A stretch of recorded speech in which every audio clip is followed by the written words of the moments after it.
How are we doing, guys? Moose here, episode 45, our West Ham United career mode, and we coming off of the back of a wonderful come-from-behind victory against Manchester City, but we did have a bit of a negative from that game.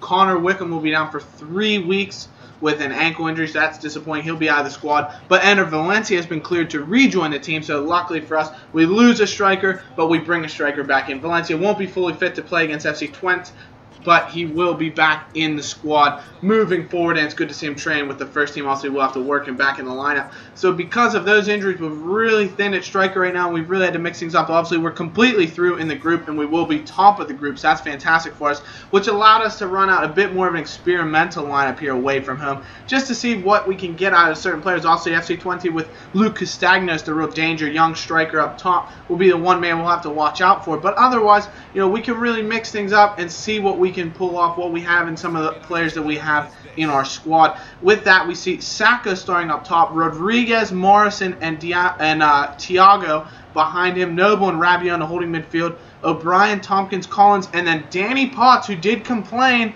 that he wanted to get some playing time and show what he could do. Give him a start at left back the first time all season to see if he can make any moves here. But some wonderful passing to open the play at Rabiot, outside to Thiago, turns inside, sees Saka. Danny Potts has somehow broken forward from his left back position. He's in on goal, and you've got to be kidding me. He scored, the young left back, in his first start for the team in the 4th minute. Opens his account. What a goal. I mean, it's a beautiful team goal. You can see the passing here, just 1-2 touch passing. Noble to Rabiot to Thiago to Saka. Potts made that beautiful run. You could just see him breaking forward on the left side, up the flank the whole way through. Saka finds him, and it's a great finish. He nutmegs the keeper. He could have been doing better. You can see he got a slight touch to it, but it goes right through his legs and in the back of the net. It's a beautiful goal and a beautiful way to start this game. If we can pull out a win with this side that we ran out there, it really shows that we have some great quality. And obviously, the players we're putting out are not bad at all. Arguably, they should be beating FC Twente. Obviously, they're going to be at home. They need a win to ensure that they'll go through to the next stage of the Europa League, into the knockout stages. But we have the quality in terms of players. They just have the atmosphere and the motivational factor. The only real motivation we have is players proving that they should be in our starting lineup. So we have that Adrian with a wonder save there on an FC Twente man. He's made a couple of really good saves in the early going here. Castagnos now with the ball, lays it outside to Mokhtar. He floats it in back to Castagnos, lays it off for Gutierrez. It falls away to Mokhtar. Eventually, here's FC Twente pound on the pressure into Castagnos, into Kusk. And a wonderful save from Adri again. Strong hands are going right to the top corners as he making some wonderful saves. Kusk again with the ball, proving a threat as he has been into Ziyech. And Gutierrez picks up the goal with a nice little seeing eye finish. You wonder if Adrian, with all the nice saves he's made so far, could have been doing better on that one, just because it does squeak by him at his near post. But it's a lovely work play from FC Twente. As much as our goal was beautiful in its simplicity and passing, this is a great ball by them. Gutierrez does a wonderful job of just staying on sides and allowing for that ball to be dumped off to him, and he just slots into the back of the net. So FC Twente do get the equalizer. That gives them a point. So they'll now be 2 points ahead of Legia Warsaw, I think it was, who sat in 3rd in the group. And as long as Legia Warsaw don't win today, they'd be going through with just a draw, so that would be fine for them.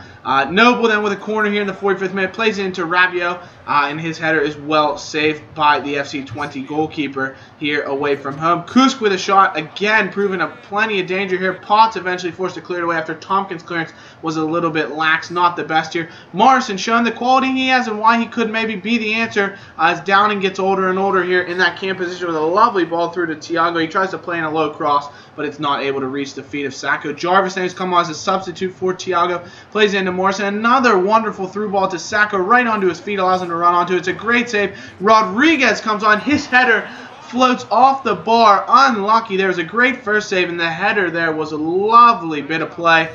Really ambitious to go for a header from that range, but it's a great save. Morrison then with some more lovely skills. He takes it down on his chest, lays it off to Saka where he should be scoring, but it's a great block. You have to give it to him. Wonderful last-ditch tackle by the FC Twente man to keep us on. As really, I wanted to go for victory here. I figured, why not? Potts with the ball into Ravel again. It's a great save by the keeper. Another lovely chance. Morrison's really been in on the act a lot today, you could say. He's done really well. Rodriguez with another ball. We've been able to capitalize on them over the top here. Jarvis Jarvis on the wing, plays it in low, looking for Saka, who dives in, but it's cleared up by Marsman, who's able to keep things out. And our final chance here from the corner, Noble floats it in, looks for Kevin Nolan, who's come on, back out to Collins. His shot is blocked, it floats away, Saka tries to get a head on, and Marsman does grab it, and that would be all she wrote. Finishes a 1-1 draw, so obviously we're going to be going through top of the group, which is no problem at all for us. Fantastic performance. I thought the young guys did really, really well. FC Twente, of course, did have a lot of chances, but I thought in the second half we really took them to task and did a great job. And with that, our 3 points, 3 stars of the game. James Tompkins, I thought, did really well in the center defense, gets 1.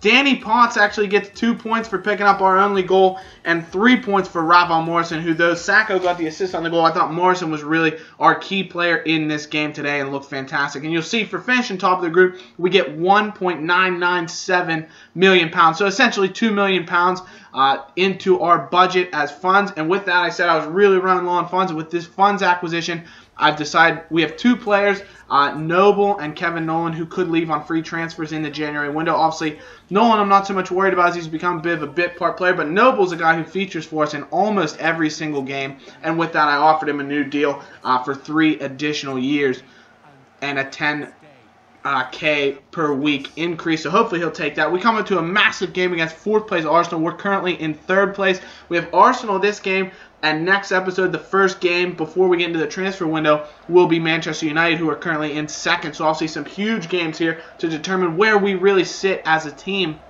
as we head into the second half of the season. And can we compete for Champions League? Are we just looking for Europa League again?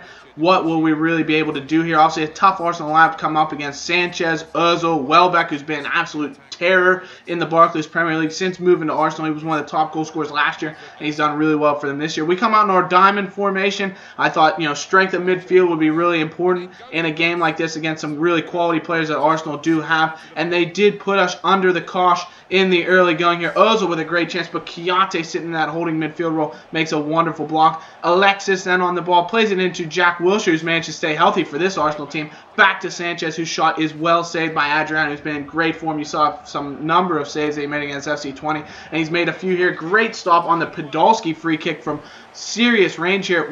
Winston Reid, good to be very alert there to keep things away from our goals. Adrian did parry it into a bit of a danger zone, but it's a fantastic bit of play there. Carroll with a header here, and this is a bit of FIFA. Just what in the world is going on here? Chesney decides not to come for the ball after Carroll's header's deflected. His own man tries to clear it, ricochets it off his own crossbar, and then Chesney's able to cover up. So no idea what really happened there. Then a bit of unluck falls to us. Just after you see a bit of craziness in the Arsenal defensive end, we have it on our own, and Danny Welbeck is the man on hand to slot it away. A corner falls right to the feet of Fabian Delph, who goes to clear it. He actually strikes an Arsenal man in our own box, hits him in the back, and just bounces around. Danny Welbeck on a bit of a half-volley scissor kick type reaction is able to then smash it into the back of the net here past Adrian. Nothing you could really do there. It's a bit of tough luck from that tighter range. It'd be tough to expect a save. Nothing like the Petr Cech heroics he made on Lukaku in this past week. Wonderful save if you haven't seen it in the Chelsea-Everton game, but disappointing to be able to give up the goal there, as I thought, Arsenal had been playing better, but we looked solid in our defensive end, so we didn't want to be falling behind early here. Chiante with a lovely strike from about 25 yards that ricochets off the crossbar. Would have been a wonder goal. It was deflected a bit, but unable to score. Oxlade-Chamberlain then coming back. He's playing in the center of the diamond here. Not center, I should say, but as one of the players in the diamond here against his former club, and he unleashes a shot from range that just goes inches wide. He then tries to create a little bit of danger out on the wing, floats it in looking for Andy Carroll, eventually finds the feet of Ener Valencia, but he's unable to score from his position in front of goal. Also then, late in the stages of extra time before we hit the half, with a chance from well outside, floating into the area, and Adrian is forced to be on top of his game again to make a really nice save and keep things where they stand. In the second half, though, now, Stuart Downing with one of the greatest balls I've ever played in FIFA. Look at that over the top to Oxlade-Chamberlain. He floats it across the face of goal, and Sir Andrew, Lord of Carroll, say it with me, folks, he is the man on form for us, and he celebrates after scoring a huge equalizer. It's an unbelievable ball from Downing. Oxlade-Chamberlain just directs it back across the face of goal, right for Andy Carroll. Luckily for us, Chesney doesn't come for the ball. He just tries to get across the face of it. I don't know if he thought it was rolling out or it was going to be too far away from him. And my only qualm with this goal, as beautiful it is, Andy Carroll, why don't you go with that with your head, son? Just direct it into the goal. He goes for the audacious left-footed just smash and does put it in the back of the net. But if he'd have messed that up, I'd have been absolutely livid. And from there, we got a bit of momentum here trying to get Arsenal on the back foot. They just sat back and tried to defend after taking that lead. And we had a few chances here. Carroll with a wonderful headed opportunity. Great ball played into him. And he just puts it inches wide. Again, we catch them on the counter here after they had ranged forward in their attack. Oxlade-Chamberlain using his pace out on the right wing, as we know he can do, into Carroll again, who with his third consecutive chance, and Szczesny's forced into a wonder save on that account. Dzeko then, who's come on as a substitute for Danny Welbeck in the second half, linking up with Ozil and Ramsey, backing down in Dzeko, and Tompkins does really well to make a block here into the 85th minute. Now Cresswell, a nice floated ball over the top to Keontae, then into Oxlade-Chamberlain. He tries to head it to Andy Carroll. It's cleared only as far as the Ox, who unleashes a wicked dipping left-footed drive, but Szczesny's able to make a save, and then this, the real mistake that kills us. Delph and Aaron Cresswell with a bit of a mix-up there, allowing Wilshere to go through, then lays it off to Debuchy, the former Newcastle right back. The Frenchman just gets into the center of our area, and he slides it right through. The real thing I was upset with was N'Koulou. I just wanted him to come out and attack Debuchy and not give him the space to get that shot off. Maybe unsighted was Adrian, you could argue, because he doesn't make a great attempt here. He goes down only with his foot. It just squeezes past him. It's a shot he should be doing a little bit better with, and it gives Arsenal a lead. And from there, we have to be coming forward. We go all out attack, bring on as many offensive players as we can to try and get that late equalizer. Just disgraceful tackle here by one of the new Arsenal defenders. Wallace is his name, and he just takes out Carroll from behind, doesn't get any of the ball. I thought he should have been sent off. It's just despicable. Referee just gives him a talking to, I don't know how, and allows Stuart Downing potentially to be the hero from 19 yards. He steps up, and it's just a foot over top of the bar in the final chance of the game as we end it in a 2-1 defeat. So our first defeat in almost 10 games.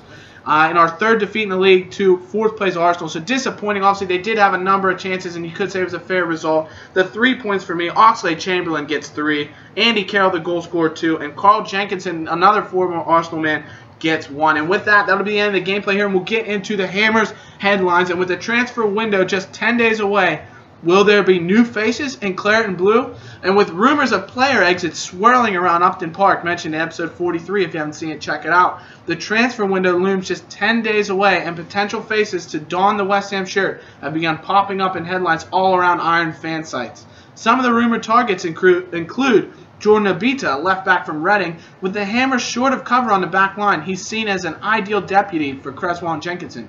Gregory Sertic, CDM, Bordeaux. The West Ham midfield has been a revolving door of players with none to really seal a spot as the starting 11 holding midfielder. The Bordeaux man is excellent technically and would be an ideal ball-playing midfielder at the base of a diamond formation. Adnan Januzaj, left midfielder, Manchester United. The young Belgian has shown tremendous promise in his young career, but he's not featured at all this season in the BPL under Louis van Gaal, and a change of scenery could be exactly what he needs to jumpstart his future. He could replace Matty Jarvis should he leave. And finally, Clement Grenier, attacking midfielder from Olympique Lyon in the French league. This technically gifted midfielder may be able to join the Hammers on a free transfer if they can convince him to make the switch to England. So that's it for potential transfer targets. Let me know what you think of them, who we should be bringing in the next window, what we should be doing with the limited amount of money we have, as well as how you thought the results went in this episode, guys. So thanks for watching. Be sure to leave a like and subscribe to keep watching, and we'll see you in episode 46, guys. Bye-bye.